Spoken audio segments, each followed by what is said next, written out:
Chapter 1 कृषि पद्धतियों का एक तुलनात्मक विश्लेषण। पारंपरिक बनाम आधुनिक तकनीकें 1.0 प्रस्तावना कृषि मानव सभ्यता की आधारशिला है, जो हमारी विशाल जनसंख्या के लिए भोजन उपलब्ध कराती है। फसल उत्पादन, जिसका अर्थ है जब एक ही किस्म के पौधे किसी स्थान पर बड़े पैमाने पर उगाए जाते हैं। इस प्रयास का केंद्र है बढ़ती आबादी को भोजन प्रदान करने की चुनौती के लिए कृषि पद्धतियों में निरंतर विकास की आवश्यकता होती है। ये रिपोर्ट कृषि के 3 मूलभूत पहलुओं, मृदा तैयारी, बुवाई और उर्वरीकरण, के लिए उपयोग किए जाने वाले पारंपरिक और आधुनिक उपकरणों, विधियों और सिद्धांतों का विश्लेषण और तुलना करती है। इसका उद्देश्य इन तकनीकों के विकास और फसल उत्पादन पर उनके प्रभाव का मूल्यांकन करना है। 2.0 मृदा तैयारी। कृषि की नींव फसल उत्पादन के लिए मृदा की भौतिक, रासायनिक और जैविक गुणों को अनुकूलित करने के लिए मृदा तैयारी एक महत्वपूर्ण प्रारंभिक प्रक्रिया है। इस प्रक्रिया का रणनीतिक महत्व पौधों की वृद्धि के लिए एक अनुकूल वातावरण बनाने में निहित है। इसमें मिट्टी को पलटना और ढीला करना, जिसे जुताई कहा जाता है, शामिल है। ये कार्य जड़ों को भूमि में गहराई तक जाने में सक्षम बनाता है, जिससे वे आसानी से श्वसन कर सकती हैं। ढीली मिट्टी केंचुओं और सूक्ष्मजीवों की वृद्धि में भी सहायता करती है, जो किसानों के मित्र माने जाते हैं क्योंकि वे मिट्टी को और पलटकर ह्यूमस बनाते हैं और पोषक तत्वों को पौधों के लिए उपलब्ध कराते हैं। तकनीकी दृष्टिकोण से हम जुताई के लिए उपयोग किए जाने वाले पारंपरिक और आधुनिक उपकरणों के बीच के अंतरों का पता लगाएंगे। 2.1 पारंपरिक जुताई के उपकरण और विधियां। पारंपरिक कृषि में मृदा की तैयारी के लिए सरल और पशु चालित उपकरणों का उपयोग किया जाता था। ये विधियां श्रम गहन थीं लेकिन सदियों तक खाद्य उत्पादन का आधार बनी रहीं। हल। प्राचीन काल से हल का उपयोग जुताई, खाद मिलाने और मिट्टी खुरचने के लिए किया जाता रहा है। ये पारंपरिक उपकरण मुख्य रूप से लकड़ी का बना होता था और इसे बैलों की जोड़ी या अन्य पशुओं जैसे घोड़े या ऊंट की सहायता से खींचा जाता था। इसके प्रमुख भागों में एक मजबूत त्रिकोणीय लोहे की पत्ती होती है जिसे फाल कहते हैं, और एक लंबी लकड़ी का मुख्य भाग होता है जिसे हल शैफ्ट कहा जाता है। कुदाली। यह एक और सरल उपकरण है जिसका उपयोग मुख्य रूप से खरपतवार निकालने और मिट्टी को ढीला करने के लिए किया जाता है। इसमें लकड़ी या लोहे की एक छड़ होती है जिसके एक सिरे पर चौड़ी और मुड़ी हुई प्लेट लगी होती है। इन पारंपरिक विधियों की मुख्य सीमा केवल उनकी धीमी गति ही नहीं, बल्कि जुताई की गहराई और एकरूपता में कमी भी थी, जिससे मृदा की निचली परतों का प्रभावी वातन और जल प्रवेश बाधित हो सकता था। इसके परिणामस्वरूप आधुनिक मशीनरी की तुलना में दक्षता काफी कम थी। 2.2 आधुनिक यंत्रीकृत मृदा तैयारी। तकनीकी प्रगति ने मृदा तैयारी के तरीकों में क्रांति ला दी है, जिससे दक्षता और गति में उल्लेखनीय वृद्धि हुई है। कल्टीवेटर। आजकल जुताई का कार्य बड़े पैमाने पर ट्रैक्टर द्वारा संचालित कल्टीवेटर से किया जाता है। कल्टीवेटर में कई घुमावदार टांगे, टाइन्स, होती हैं जो मिट्टी को प्रभावी ढंग से चीरती और पलटती हैं, जिससे एक ही बार में एक बड़े क्षेत्र को पारंपरिक हल की तुलना में अधिक तेजी से और समान रूप से तैयार किया जा सकता है। कल्टीवेटर का सबसे बड़ा लाभ ये है कि इसके उपयोग से श्रम और समय दोनों की बचत होती है। जहां पारंपरिक हल से एक खेत को जोतने में कई दिन लग सकते थे, वहीं एक ट्रैक्टर चालित कल्टीवेटर उसी कार्य को कुछ ही घंटों में पूरा कर सकता है, जिससे किसानों को बड़े पैमाने पर खेती करने में मदद मिलती है। 3.0 बुवाई तकनीकों का विकास। मृदा तैयार हो जाने के बाद बुवाई फसल उत्पादन का अगला सबसे महत्वपूर्ण चरण है। इस प्रक्रिया की सफलता सीधे तौर पर फसल की उपज को प्रभावित करती है। उच्च उपज सुनिश्चित करने के लिए अच्छी गुणवत्ता वाले, साफ और स्वस्थ बीजों का चयन करना और उन्हें मिट्टी में उचित दूरी पर स्थापित करना आवश्यक है, ताकि पौधों को सूर्य का प्रकाश, पोषक तत्व और जल पर्याप्त मात्रा में प्राप्त हो सके। समय के साथ बीज बोने के तरीकों में भी महत्वपूर्ण तकनीकी विकास हुआ है। 3.1 ऐतिहासिक बुवाई के तरीके पारंपरिक रूप से बुवाई के लिए एक सरल, कीप के आकार के उपकरण का उपयोग किया जाता था। इस विधि में बीजों को कीप के अंदर डाला जाता था, जहां से वे 2 या 3 नुकीले सिरों वाले पाइपों से होकर गुजरते थे। ये नुकीले सिरे मिट्टी को भेदकर बीज को स्थापित कर देते थे। हालांकि यह विधि हाथ से बीज छिड़कने की तुलना में अधिक व्यवस्थित थी, लेकिन इसमें बीजों की गहराई और उनके बीच की दूरी पर सटीक नियंत्रण का अभाव था, जिससे असमान अंकुरण और संसाधनों के लिए प्रतिस्पर्धा हो सकती थी। 3.2 समकालीन बीज स्थापन प्रौद्योगिकी। Seed drill. आधुनिक कृषि में बुवाई के लिए ट्रैक्टर द्वारा संचालित सीड ड्रिल का उपयोग किया जाता है। यह उपकरण पारंपरिक तरीकों की सीमाओं को दूर करता है और कई महत्वपूर्ण लाभ प्रदान करता है। सीड ड्रिल के उपयोग के प्रमुख लाभ निम्नलिखित हैं। समानता। ये सुनिश्चित करता है कि बीज समान दूरी और गहराई पर बोए जाएं, जिससे पौधों को संसाधनों का समान वितरण मिलता है और वृद्धि बेहतर होती है। संरक्षण। यह उपकरण बुवाई के बाद बीजों को मिट्टी से अच्छी तरह ढक देता है।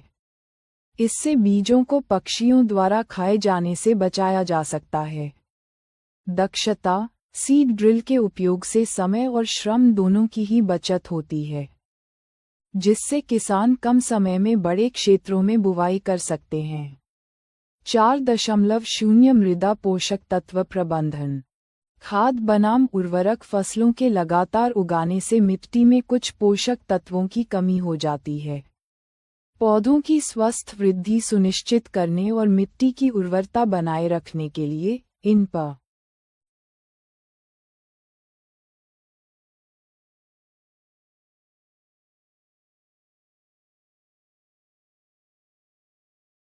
पोषक तत्वों की पुनः पूर्ति करना आवश्यक है। इस प्रक्रिया को खाद देना कहा जाता है, जिसमें मिट्टी में ऐसे पदार्थ मिलाए जाते हैं जो पोषक तत्वों से भरपूर हों।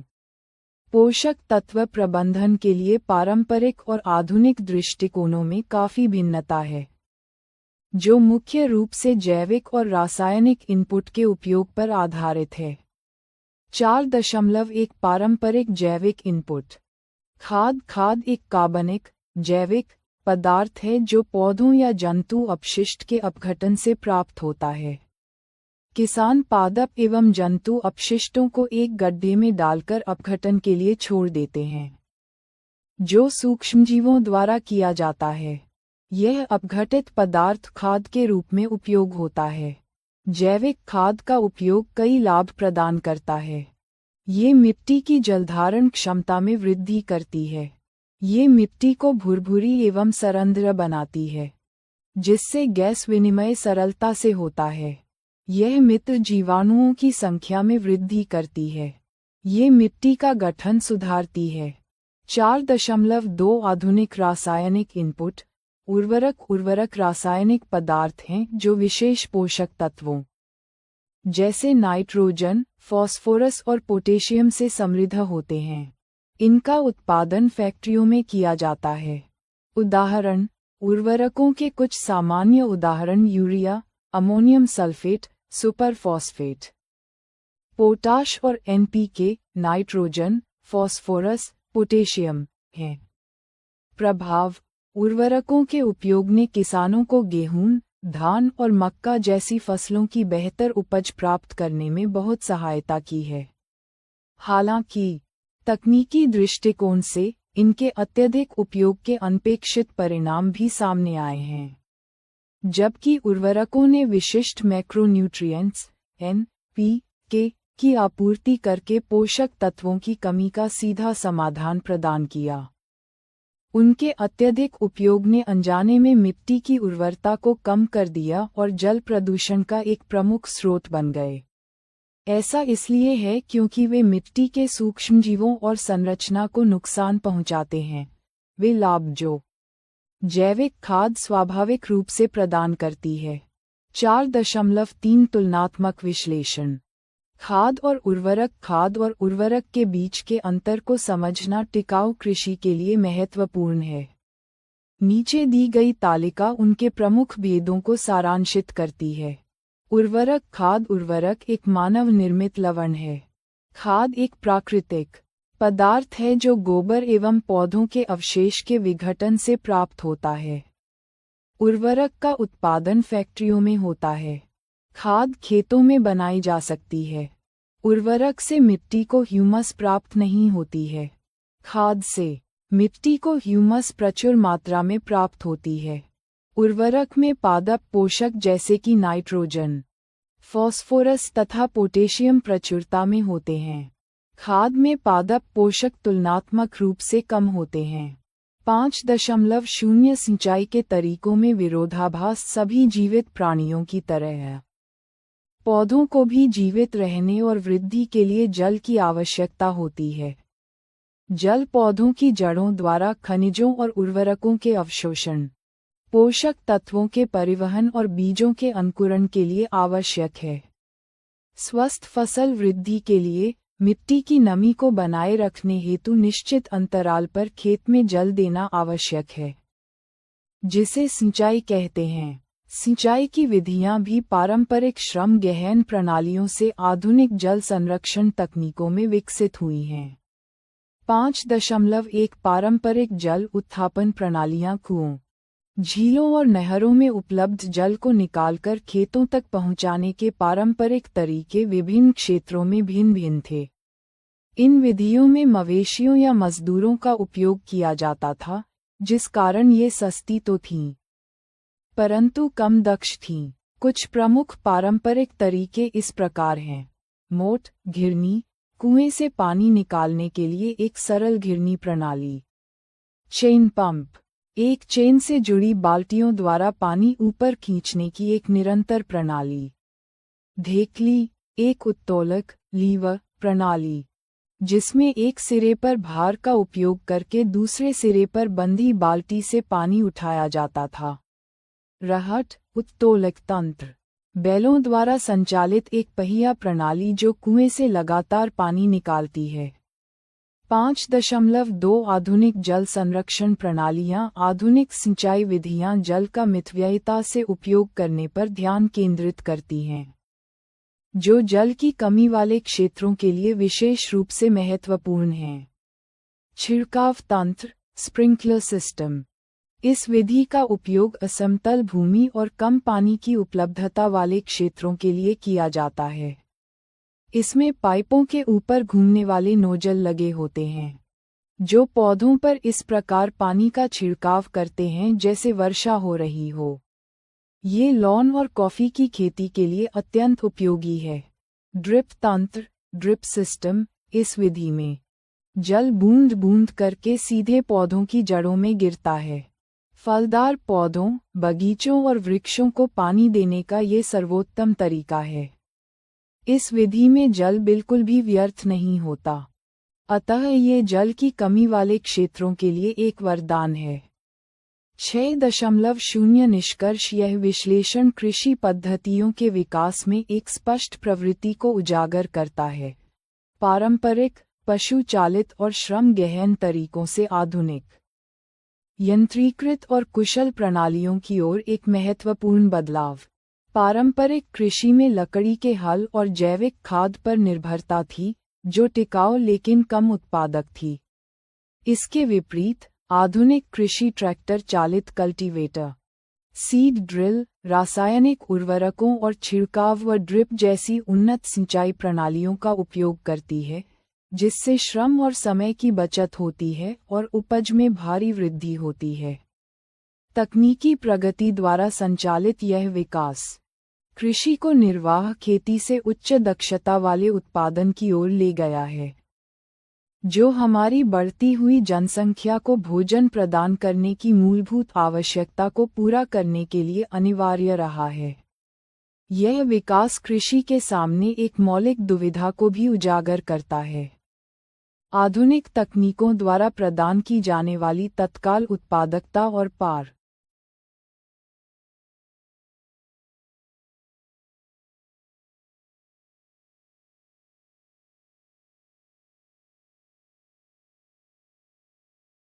पारंपरिक सिद्धांतों में निहित दीर्घकालिक पारिस्थितिक स्थिरता के बीच संतुलन बनाना। फसल उत्पादन एवं प्रबंधन एक व्यापक संक्षिप्त दस्तावेज कार्यकारी सारांश। ये दस्तावेज एक विशाल जनसंख्या के लिए भोजन उपलब्ध कराने हेतु आवश्यक कृषि पद्धतियों का एक व्यापक संश्लेषण प्रस्तुत करता है। इसमें बताया गया है कि फसल उत्पादन एक व्यवस्थित प्रक्रिया है जिसके लिए नियमित उत्पादन, उचित प्रबंधन और वितरण की आवश्यकता होती है। फसलों को मुख्य रूप से दो मौसम आधारित श्रेणियों में वर्गीकृत किया गया है: खरीफ वर्षा ऋतु और रबी शीत ऋतु। दस्तावेज में 7 मौलिक कृषि पद्धतियों का विस्तृत वर्णन है, जो मिट्टी तैयार करने से शुरू होकर भंडारण पर समाप्त होती हैं। इसमें पारंपरिक औजारों जैसे हल और कुदाली के साथ साथ आधुनिक तकनीकों जैसे ट्रैक्टर चालित कल्टीवेटर और सीड ड्रिल के महत्व पर प्रकाश डाला गया है, जो श्रम और समय दोनों की बचत करते हैं। जैविक खाद और रासायनिक उर्वरकों के बीच अंतर को स्पष्ट किया गया है, जिसमें मिट्टी की उर्वरता और पर्यावरण पर उनके प्रभावों का विश्लेषण किया गया है। सिंचाई के पारंपरिक और आधुनिक तरीकों जैसे छिड़काव और ड्रिप तंत्र का मूल्यांकन किया गया है, जो जल संरक्षण के महत्व को रेखांकित करते हैं। अंत में खरपतवार नियंत्रण, कटाई, भंडारण और पशुपालन जैसे संबद्ध खाद्य स्रोतों पर भी विस्तार से चर्चा की गई है। 1. परिचय। कृषि की आवश्यकता सभी सजीवों को ऊर्जा प्राप्त करने के लिए भोजन की आवश्यकता होती है, जिसका उपयोग वे पाचन, श्वसन और उत्सर्जन जैसी विभिन्न जैविक प्रक्रियाओं में करते हैं। पौधे अपना भोजन स्वयं बना सकते हैं, लेकिन मनुष्य सहित सभी जंतु अपना भोजन पौधों या अन्य जंतुओं से प्राप्त करते हैं। एक विशाल जनसंख्या को भोजन प्रदान करने के लिए बड़े पैमाने पर भोजन का उत्पादन करना आवश्यक है। इसके लिए एक व्यवस्थित दृष्टिकोण की आवश्यकता है जिसमें नियमित उत्पादन, उचित प्रबंधन और वितरण शामिल हो। कृषि का प्रारंभ तब हुआ जब लगभग 10,000 ईसा पूर्व तक घुमंतू जीवन जीने वाले मनुष्यों ने खेती करना सीखा और चावल, गेहूं जैसी खाद्य फसलों का उत्पादन शुरू किया। फसल की परिभाषा: जब एक ही किस्म के पौधे किसी स्थान पर बड़े पैमाने पर उगाए जाते हैं, तो इसे फसल कहते हैं। उदाहरण के लिए, गेहूं की फसल का अर्थ है कि खेत में उगाए जाने वाले सभी पौधे गेहूं के हैं। 2. भारत में फसलों का वर्गीकरण। भारत एक विशाल देश है जहां ताप, आर्द्रता और वर्षा जैसी जलवायु परिस्थितियां एक क्षेत्र से दूसरे क्षेत्र में भिन्न होती हैं। इस विविधता के कारण देश के विभिन्न भागों में विविध प्रकार की फसलें उगाई जाती हैं। मौसम के आधार पर फसलों को मोटे तौर पर 2 वर्गों में बांटा जा सकता है। खरीफ फसल, वह फसल जिसे वर्षा ऋतु में बोया जाता है, खरीफ फसल कहलाती है। भारत में वर्षा ऋतु सामान्यतः जून से सितंबर तक होती है। उदाहरण: धान, मक्का, सोयाबीन, मूंगफली, कपास। विशेष नोट: धान को बहुत अधिक पानी की आवश्यकता होती है, इसलिए इसे केवल वर्षा ऋतु में ही उगाया जाता है। रबी फसल, शीत ऋतु, अक्टूबर से मार्च तक में उगाई जाने वाली फसलें रबी फसलें कहलाती हैं। उदाहरण: गेहूं, चना, मटर, सरसों, अलसी। इनके अलावा कई स्थानों पर दालें और सब्जियां ग्रीष्म ऋतु में भी उगाई जाती हैं। 3. मौलिक कृषि पद्धतियां फसल उगाने के लिए किसान को एक सामयिक अवधि में अनेक क्रियाकलाप करने पड़ते हैं। इन कार्यों या क्रियाकलापों को कृषि पद्धतियां कहा जाता है, जो इस प्रकार हैं। 1. मिट्टी तैयार करना। 2. बुवाई। 3. खाद एवं उर्वरक देना। 4. सिंचाई। 5. खरपतवार से सुरक्षा। 6. कटाई। 7. भंडारण। 3.1. मिट्टी तैयार करना ये फसल उगाने का प्रथम और अत्यंत महत्वपूर्ण चरण है। इस प्रक्रिया में मिट्टी को उलटना पलटना और पोला बनाना शामिल है, जिसे जुताई कहते हैं। लाभ: जड़ों की पैठ। पोली मिट्टी में जड़ें गहराई तक जा सकती हैं और सरलता से श्वसन कर सकती हैं।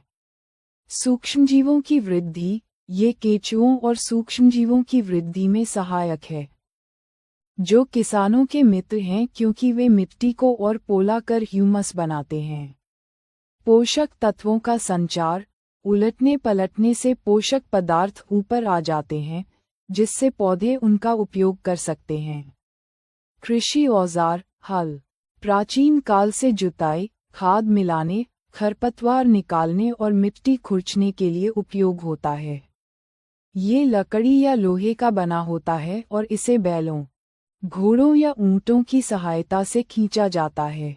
इसके मुख्य भाग फाल, लोहे की तिकोनी पत्ती, और हल शैफ्ट, लकड़ी का लंबा भाग हैं। कुदाली: ये खरपतवार निकालने और मिट्टी को पोला करने का एक सरल औजार है। कल्टीवेटर: आजकल जुताई ट्रैक्टर द्वारा संचालित कल्टीवेटर से की जाती है, जिससे श्रम और समय दोनों की बचत होती है। 3.2 बुवाई। बुवाई फसल उत्पादन का सबसे महत्वपूर्ण चरण है। इसमें अच्छी गुणवत्ता वाले, साफ और स्वस्थ बीजों का चयन किया जाता है। बीजों का चयन: क्षतिग्रस्त बीज खोखले और हल्के होते हैं, इसलिए वे पानी पर तैरने लगते हैं। स्वस्थ बीजों को क्षतिग्रस्त बीजों से अलग करने की यह एक अच्छी विधि है। बुवाई के औजार: परंपरागत औजार: ये कीप के आकार का होता है। बीजों को कीप में डालने पर वे 2 या 3 नुकीले सिरे वाले पाइपों से गुजरकर मिट्टी में स्थापित हो जाते हैं। सीड ड्रिल: ये ट्रैक्टर द्वारा संचालित होता है और बीजों को समान दूरी एवं गहराई पर बोता है।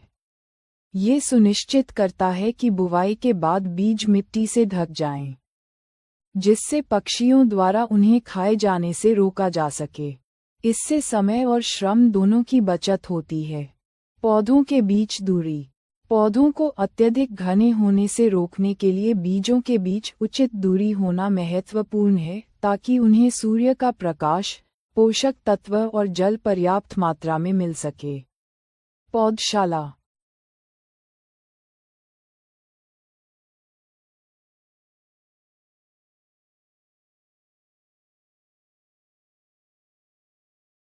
नर्सरी: धान जैसे कुछ पौधों के बीजों को पहले पौधशाला में उगाया जाता है। जब पौध तैयार हो जाती है, तो उन्हें हाथों द्वारा खेत में रोपित कर दिया जाता है। 3.3 खाद एवं उर्वरक मिलाना: वे पदार्थ जिन्हें मिट्टी में पोषक स्तर बनाए रखने के लिए मिलाया जाता है, उन्हें खाद एवं उर्वरक कहते हैं। लगातार फसलें उगाने से मिट्टी में पोषक तत्वों की कमी हो जाती है, जिसे पूरा करने के लिए किसान खेतों में खाद देते हैं। उर्वरक खाद: उर्वरक एक मानव निर्मित लवण है। खाद एक प्राकृतिक पदार्थ है जो गोबर एवं पौधों के अवशेष के विघटन से प्राप्त होता है। 2. उर्वरक का उत्पादन फैक्ट्रियों में होता है। खाद खेतों में बनाई जा सकती है। 3. उर्वरक से मिट्टी को ह्यूमस प्राप्त नहीं होती। खाद से मिट्टी को ह्यूमस प्रचुर मात्रा में प्राप्त होती है। 4. उर्वरक में पादप पोषक जैसे कि नाइट्रोजन, फास्फोरस तथा पोटेशियम प्रचुरता में होते हैं। खाद में पादप पोषक तुलनात्मक रूप से कम होते हैं। उर्वरक: ये रासायनिक पदार्थ हैं जो विशेष पोषकों से समृद्ध होते हैं, जैसे urea, ammonium sulphate, potash. NPK: इनके अत्यधिक उपयोग से मिट्टी की उर्वरता में कमी आई है और यह जल प्रदूषण का स्रोत भी बन गए हैं। खाद, जैविक, यह उर्वरक की अपेक्षा अधिक अच्छी मानी जाती है। खाद के लाभ, इससे मिट्टी की जलधारण क्षमता में वृद्धि होती है। ये मिट्टी को भुरभुरी एवं सरंध्र बनाती है, जिससे गैस विनिमय सरलता से होता है। यह मित्र जीवाणुओं की संख्या में वृद्धि करती है। ये मिट्टी के गठन को सुधारती है। फसल चक्रण, ये मिट्टी में पोषकों की प्रतिपूर्ति का एक अन्य तरीका है। इसमें एक फसल के बाद खेत में दूसरी किस्म की फसल एकांतर क्रम में उगाई जाती है। जैसे फलीदार चारा के बाद गेहूं उगाना। फलीदार पौधों की जड़ों की ग्रंथिकाओं में पाए जाने वाले राइजोबियम बैक्टीरिया वायुमंडलीय नाइट्रोजन का स्थिरीकरण करते हैं। 3.4 सिंचाई, निश्चित अंतराल पर खेत में जल देना सिंचाई कहलाता है। ये पौधों की वृद्धि के लिए आवश्यक है क्योंकि बीज का अंकुरण शुष्क स्थिति में नहीं हो सकता और जल में घुले पोषक पौधों के प्रत्येक भाग तक पहुँचते हैं। सिंचाई के स्रोत, कुएं, जलकूप, तालाब, झील, नदियां, बांध एवं नहर। पारंपरिक तरीके, ये सस्ते हैं परंतु कम दक्ष हैं। इनमें मवेशी या मजदूर का उपयोग होता है। मोट, घिरनी, चेन पंप, ढेकली रहट, उत्तोलक तंत्र। आधुनिक विधियां, ये जल का उपयोग मितव्ययता से करती हैं। छिड़काव तंत्र, स्प्रिंकलर सिस्टम, असमतल भूमि और जल की कमी वाले क्षेत्रों के लिए उपयोगी है। इसमें घूमते हुए नोजल से पौधों पर वर्षा की तरह छिड़काव होता है। ड्रिप तंत्र, ड्रिप सिस्टम, इसमें जल बूंद बूंद करके सीधे पौधों की जड़ों में गिरता है। ये फलदार पौधों, बगीचों और वृक्षों को पानी देने का सर्वोत्तम तरीका है और इसमें जल बिल्कुल व्यर्थ नहीं होता।